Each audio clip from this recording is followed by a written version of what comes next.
What's up, guys? Back again with another video. So should you purchase a truck or start your authority first? I've been getting this question pretty often, so I decided to talk about it because you can start the authority before you get the truck, but with the market being the way it is, how easy will it be for you to buy a truck? So if you go and start that authority and it takes you 2 and 3 months to buy a truck, you know, your authority is just going to sit in inactive mode because you haven't put insurance on the authority to start it. So me personally, I feel like you should purchase the truck and have the truck already, then apply for the authority. You also want to make sure you have enough capital or enough funds available, because the way that it's set up with the FMCSA, it could take 2 to 3 weeks, maybe a month before your authority actually goes active. So that's why you want to do all the process and get everything that you need. That way it won't be any delays. If you have the truck, then you can get ready and put that truck on the road and start making money immediately. So perfect example, let's say you go through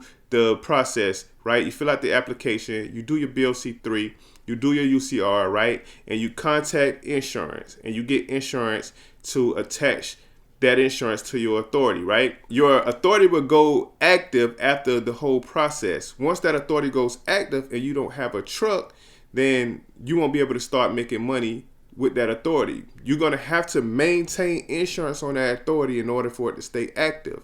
Now, also too, with that being said, the insurance, you're going to have a driver. The most inexpensive way to have insurance on your authority is the driver. You have a driver with at least 2 years of experience, you know, clean driving record. You should be able to get some manageable insurance. Now, if you don't have a driver for whatever reason, let's say you're going into this as an investor and a business owner, you want to have drivers. So you have a driver and you list that driver on your authority, and you use that driver's information to get the $100,000 cargo and the $1 million primary liability coverage. And it's going to be based off of him. Let's say that driver quits. To maintain the insurance on that authority, you're going to have to list yourself on the authority as a non-driver, which is going to be more money. It's going to cost you more money. So if you're trying to go into getting your authority first, it's going to cost you money because you're going to have to maintain the insurance, and now you don't have a truck moving.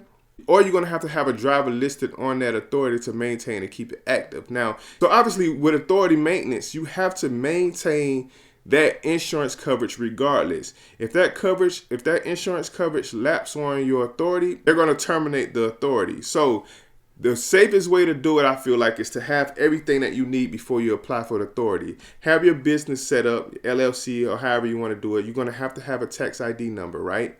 Right. Once you get your MC number and your DOT number, then you will be able to get insurance and stuff like that, because most of the time you're not going to get an accurate quote if you're calling the insurance without an MC number or a DOT number. So me, how I did it was I bought my truck first. Of course, I drive. So by me driving, I purchased the truck and I was able to lease that truck on to a carrier. Now I'm running under a carrier. I'm able to bring in revenue with the truck, so the truck is actually making money to pay the truck payment and stuff like that. Then I apply for the authority. By this time, you know, you got your business, your LLC, your tax ID number. So you fill out the application for your authority, right? You get your BOC3, you get your UCR, and then you apply for insurance. And of course, I apply for insurance under my personal name as the driver, is listing me as the driver. Clean driving record, had more than 2 years experience, so I was able to get manageable insurance. That is the easiest way to go about it. Now, you can do it the other way, but just keep in mind that if that authority don't go active, you know, and you don't have a truck, you're still going to have to make that insurance payment if you want that authority to be active. Or you can let your authority just sit there while you try to go find a truck and then try to find insurance and all this stuff. It's just going to be more time consuming and cost you more money down the line because you're not doing everything in a specific order. Now, again, if you're not the driver, right, you may want to list yourself as a non-driver on the authority and get insurance that way. Because if for some reason that you had one driver or started one driver, 2 drivers, or if you started with one driver and that driver quit, you don't want your authority to get deactivated because you don't have insurance or you don't have that driver no more and don't have insurance on the authority and they cancel it. So you may want to list yourself as a non-driver on the authority. That way, if that does happen, you can maintain the insurance on it until you find you another driver to keep that authority going. So just keep that in mind if you're looking to start an authority using drivers or owner operators, however the case may be. Just keep that in mind that you do have to maintain insurance on that authority in order for it to stay active.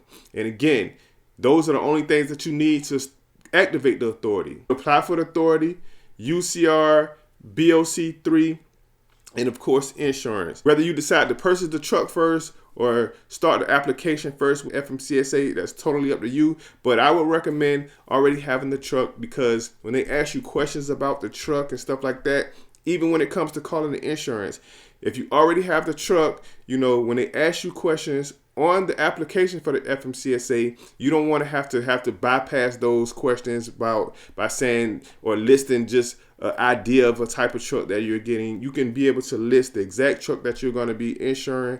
You can list the exact truck that you're going to be operating with your authority, and that way it'll make it a lot easier.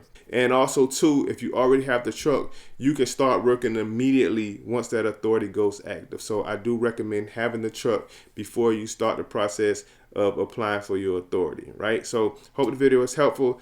Leave your comments down below. Like, share, subscribe. Until next time, see you in the next video.